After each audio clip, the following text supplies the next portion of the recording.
Hi, I'm Wes. I'm joining you from Shawano Creek Jack Russell Terriers here in Colorado, and today I've put together a video to show you how to register in a trial on TrialVault.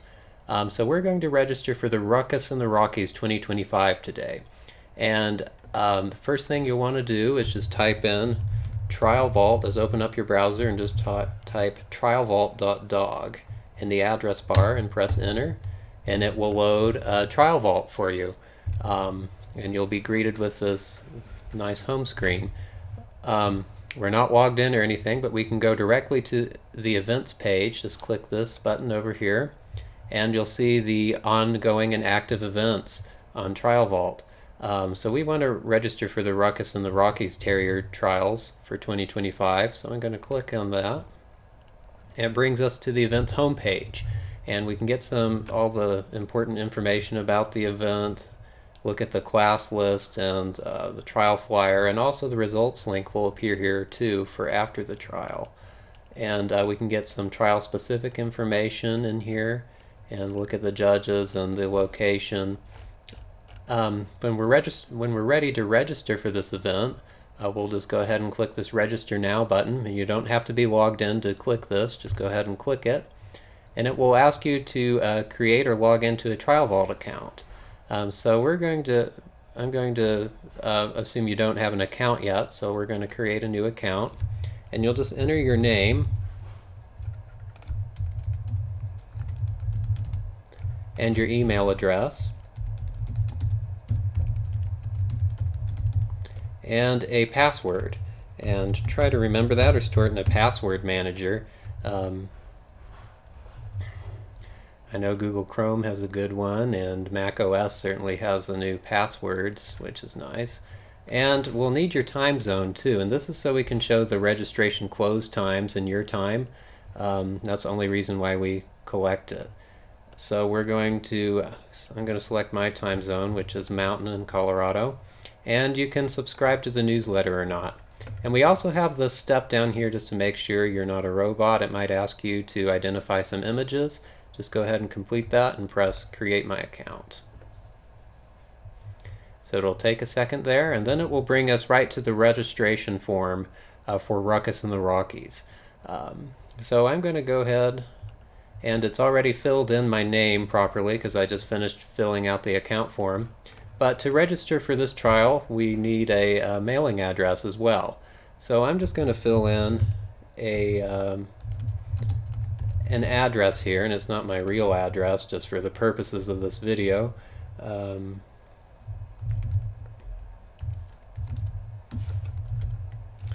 And 80808. And that's in the United States. And since this is a trial sanctioned by the Jack Russell Terrier of America, it's also going to ask us for our member card. So I'm going to say I'm a member of the JRTCA. I'm going to enter my number, and it won't be my real one, of course. And I'm going to just upload just a template file here.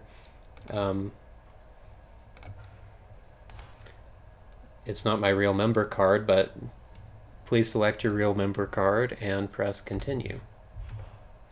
Now this brings us back to the event page, but now we have this registration pane here in the right, and you can see there's some buttons that show up. We can add a dog to our registration, a youth, and add on a sponsor. One thing I'll point out is we're not confirmed yet, so we're not obligated to go to the trial if we create these things.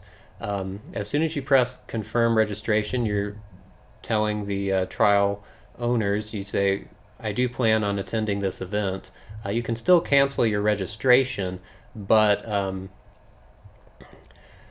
up until the registration close day, but it just lets the trial organizers know to put you in race heats and start doing things of that nature. So I'm going to go ahead and create a dog under my account, or I'm going to register a dog in the Ruckus in the Rockies 2025. And when I do this, it's going to bring up a form here. Since I haven't entered any dogs previously, none of them will show up here. If you register for future events after you've created a dog here, it will show up and auto-fill this form for you. So you'll only have to enter this information once, as long as you keep entering trials that are on TrialVault, is the idea. Of course, for puppies and things that you might not have their name yet, so you might just want to put in a number or a color description or something of that nature. Maybe you haven't picked out a name yet. So some of this will change and you'll be able to edit it later as you register for more events. So I'm going to register a dog here.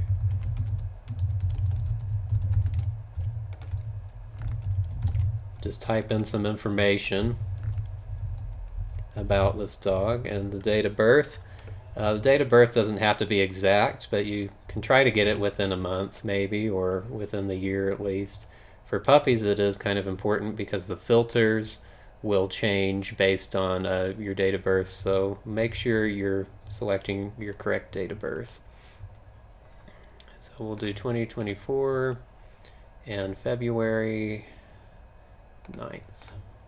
And you can upload a photo here of your dog if you want to, just to provide some customization. It'll show up on the leaderboards and the awards pages, and for the high points, and also under your account. So you can select the breed, and we have quite a few breeds in here now, but we're gonna just Jack Russell Terrier. He's the dog and intact. He's 12 inches and a fourth, and he's a smooth. If you have a height card from the JRTCA, you can upload it here too, and that will it will show up on entry forms to let judges know that you have a height card. Owners show up here. My name's populated already. If you have more co-owners, just add them in here. You can change the order in which they appear on the results page and things by just putting in a number here. So if I put in 1, 2, and then Joe Smith co-owns this dog with me, he'll appear second and I'll appear first. JRTCA registration, we're going to say he's an eligible puppy, so I don't need to fill in the registration or recording number.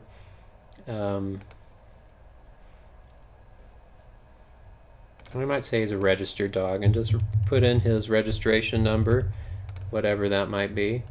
And for the JRTCC, if you have that, you can fill it in as well. Barn Hunt Association, and any certificates that your dog holds. Mainly the JRTCA ones are going to be important for this trial. So I'm going to say as a go to ground certificate. And you can upload the certificate here too, but that's optional.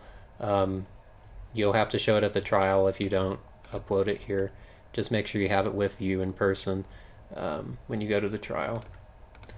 And I'm going to say he has a sporting certificate as well.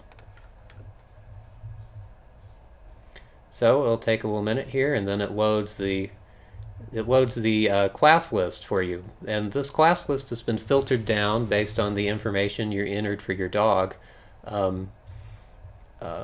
to only classes that he's eligible to enter. So we see we have racing, and there's a couple classes in here. You can enter the adult classes for flats and steeplechase, and this is for Saturday and this is for Sunday. This column Saturday and that column Sunday. And we'll also see a bunch of other classes in here. Now it's important to note you can get more information on a class by just clicking on it. And sometimes there'll be a more detailed description here. For racing, it's not, one isn't loaded, but you get some more information on the filters and how the class is scored. But if you go down to stud, dog, and get here in confirmation, you'll say open to a sire with at least 2 but not more than 3 offspring. So it just gives you a more detailed description of who can enter this class. And you'll also see the entry fee appearing here by the side too.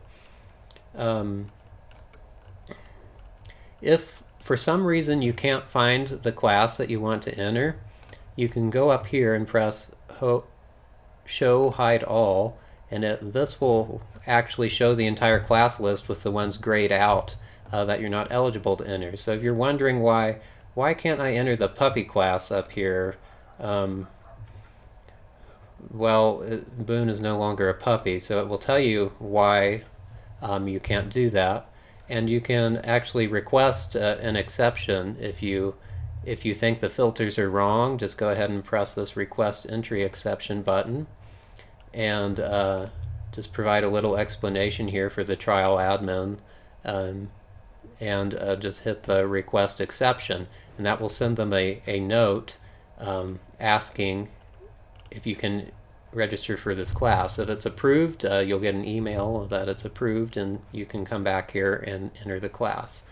So that's an important feature to use if you're not seeing the right classes. Just go ahead and click that and expand these out. So take your time and decide which classes you want to enter, and fill out this form. And when you're done, you can come down here to the bottom, just press step 3. And there are some versatility awards for this particular trial, and you can also register for these. You can get some more information by just clicking on the award, and you can get some more information on this award and what the filters are, the point assignments, and things of that nature. So you can just go ahead and click those. If there are more awards on here, like for example there's a puppy award we're not eligible for, you can click this and figure out why. And then go ahead and finish. So now we have Shavano Creek Boone in there, and he is registered.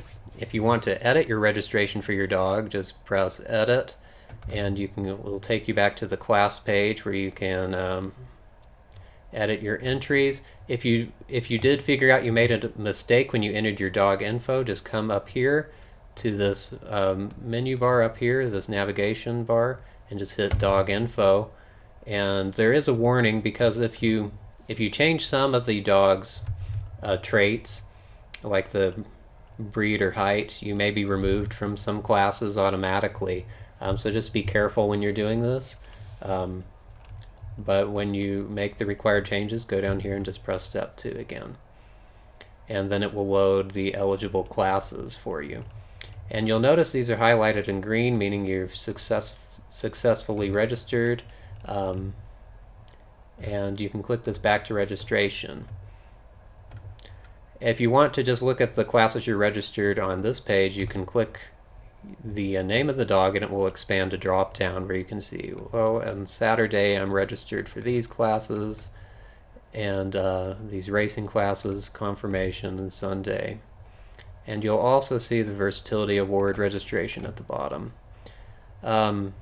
Since this is a JRTCA affiliated trial, we have a JRTCA administrative fee for both days, and that shows up down here as well. If you want to add a junior handler to your registration, just click the youth button, and we'll just say Joe Smith, and his date of birth, let's see here, not that far back, let's just do 2013. July 4th, 2013. That's a great date of birth, isn't it? All right. And I'll just say I'm his parent or guardian, and we'll create that. If you are a child handler or a youth handler yourself, just enter your own name as your parent, or you can enter your actual parent if they're creating a registration in the trial too. Whatever you'd like to do there. And then you'll see the youth section shows up, and we can enter different youth classes, and we can also expand all the classes, although that becomes a little cumbersome because you see all the dog classes as well, and now it's just filtered down to junior handler classes. So enter the classes you'd like and just press finish, and now that appears on there. And usually the entry fees are lower or zero for junior handler classes, which is nice. If you'd like to add an add-on to your registration, maybe you want to get a t-shirt here, pre-order a t-shirt, or sign up for ringside or some dinners, just select it from this list, If you have like a special remark for the particular add-on you're selecting, please enter it here. Like maybe you want a particular ringside spot, or a particular kind of t-shirt, although you'll get an option on the next page to select some different colors and sizes usually. So take that into account too. You can always go back and add remarks if you use this navigation menu up here, if you need to. And to add like this t-shirt, just press add to order, the amount of the quantity you want to add, and leave everything blank that you don't want to put in your order. And it also tells you the quantity remaining on here. So products and add-ons can sell out, and they'll appear in red on here, and you won't be able to add them to your cart if they're sold out. So keep that in mind too. So I'll go ahead and finish that. So I have a t-shirt, and you can also sponsor classes or divisions. So let's go ahead and do that. There's a few things that will appear in here. At the minimum, you need to include a name, so I'm just going to do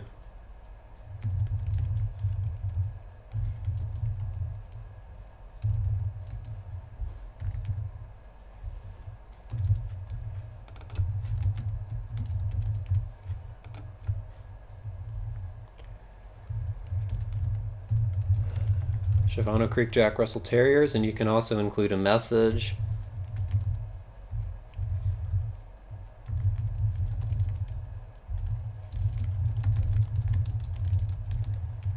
And you can upload a graphic here. And if you go to step 2, you'll actually get the classes that you can start to sponsor. If you need to change that sponsor information at any point, go up to this navigation menu and just click sponsor info. So this is a running total of everything you've selected so far, and there are different tiers here you can see. If you sponsor $25 worth or $50 worth or $100 worth. And you can sponsor an entire division, but it looks like you can't sponsor the entire day here. But you can sponsor the entire division, and or a section. In TrialVault, we're just calling both divisions and sections divisions, just because we need a consistent terminology. So you can select, I'm going to sponsor races on Saturday, and you can also sponsor individual classes too, and you can, that sponsor fee will appear here, and you can just select the classes you'd like to sponsor. And maybe if you're sponsoring the entire division, maybe you don't want to sponsor any classes in that division, but you can choose however you'd like on here and just go down to the bottom. And you'll notice if a section has already been sponsored, you might get a little note here saying, oh, you can't sponsor this because it's already been sponsored. So you might see those from time to time too. But this is the entire class list. It's not filtered down because you can sponsor just about anything. And press finish. And there we go. We've set up our registration in Ruckus in the Rockies 2025. If you are part of a club, and you might have a coupon, you can press this to get a discount. You can print your registration up here. This isn't confirmed yet, but this gives you a preview here of a nice printable summary. If you need to change your address or your name, just go up there and press that button like I mentioned to change my information. You can add a coupon here manually too if you have a coupon code. If you decide not to come to this trial, we haven't confirmed yet, you can just cancel your registration, and that will take you to a confirmation page. But you can't get your registration back, though. If you entered dogs, they'll still be saved to your account. It'll just clear out your registration in this trial. So I'm going to press cancel because we don't want to do that right now. when you say I'm pretty sure I'm going to go to this trial now, you can confirm your registration, and it'll come up with this kind of printable preview here, and there'll be a disclaimer at the bottom, and you'll have to agree to this. You'll agree to it, and you'll get a confirmation email saying that you've successfully registered for the event, and you'll be able to pay for your entries at that point as well. If the trial has enabled online payments, you can pay here directly online, or a lot of trials will accept payments by PayPal, and they might include some specific instructions here as well. And you'll notice the convenience fee. This trial is charging a convenience fee for online payments as well. So that's everything that shows up there. The total amount due on your registration appears down here. Just your total amount before any payments appears over here. So we haven't made any payments, so they're both the same. When you do make a payment, it will appear down below, and that will be subtracted from your balance. At this point, online registration is still open, so you can go in here and you can still cancel your registration. You can view that disclaimer that you agreed to when you confirmed your registration. If you add anything to your registration here, that is still allowed, but it's still under that same entry agreement, so keep that in mind as well. You can print your registration, like I mentioned, and everything before the online registration close date. So that's what that looks like for registering for an event. So now you have a TrialVault account that you can use to register in other events. And to look at your account, you can go up here and press your name and just go to My Vault. So this is the information TrialVault is storing about you. It's your name, and your address is on here as well too. It keeps that for entry in trials, and it will be automatically populated if you enter new events or trials in the future. You can reset your password or cancel your account, and you'll see any dogs that you created while you were registering for an event will appear back here. And if you create future dog registrations, those will be available from just a list, so you don't have to re-enter this information. You can change your dog's information here, and there's just a note, if you change it here, it won't change it in the event registration, because when you registered for the event, it created a copy of your dog's profile and tied it to that event. So you can delete your dog's information here, change it however you want without worrying about affecting any event registrations, because dogs are they are beings, and they change over time. The puppies grow and change their coat, and so you need to be able to change information as needed. So that's what that's for. Any junior handlers under your account appear here, and your entries will also, you can access your existing entries to pull up your registrations. So that takes us back there. Some other things of interest here, if you noticed at the home page, there's some photos that you get to see when you go here, and you can upload your own photos and we'll approve them if you want to. If you just go here to submit a photo and just upload it, and we'll get an email. If you find an issue with TrialVault, please go up here and press report an issue, and just give a little name and description, and this should automatically fill with the URL where you came from, but that will help us track issues and make improvements to TrialVault. So I hope this video helps. Thanks so much for joining me, and take care.